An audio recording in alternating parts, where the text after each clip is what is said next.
Hello guys! Ayan another design. Base coat muna tayo. Of course, kailangan yan mga te.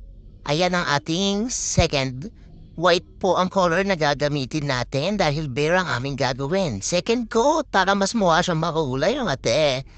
Ayan, maganda yan. Oo, ayan, mag-design na ako niyan. Fuchsia pink yung ginamit ko kasi feeling ko mas maganda siya sa color na gagawin ko.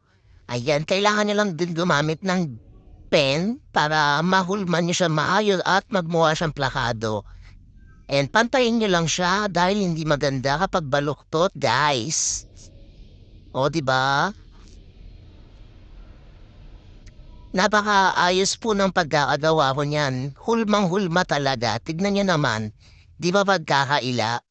Saka kailangan, wala talagang mga natitirang mga issue dyan sa mga gilid-gilid and then dapat pantay din yung color niya para maganda tignan dahil pag nilagyan ng rain enforcement yan, hindi siya magmumukhang 3D tignan kapag may mga excess dyan sa gilid-gilid mo guys. Ayan, maglalagay na ako niyan ng tenga. Diyan ako nahihirapan sa tenga pero sa ginawa ko ngayon, parang isang take lang. Ang cute lang talaga niya, smooth lang gawin.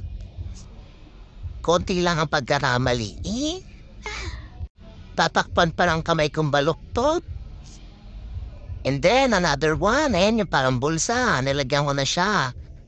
Nagmumukha na siyang bear. Sanayin mukha pa siyang frog, mga ti. Yan, hulmado mo ulit. Para maganda tignan.